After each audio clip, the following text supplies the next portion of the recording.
আপনার যদি জন্মছকে রাহু ডিস্টার্ব হয়ে থাকে বা রাহু নিচস্থ হয়ে থাকে বা রাহু কোনো খারাপ জায়গায় থাকে, সেক্ষেত্রে কিন্তু আপনাদের লাইফে প্রচুর পরিমাণে প্রবলেম আসবে।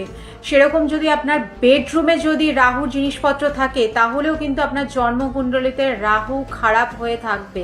তার জন্য কি হবে দেখবেন, আপনাদের স্বামী স্ত্রীর মধ্যে খুব প্রবলেম আসছে বা অশান্তি হচ্ছে, বা স্বামী স্ত্রীর মধ্যে একজন কিন্তু পরকীয়ায় জড়িয়ে যেতে পারে। এই প্রবলেম কিন্তু আপনার লাইফে আসবে।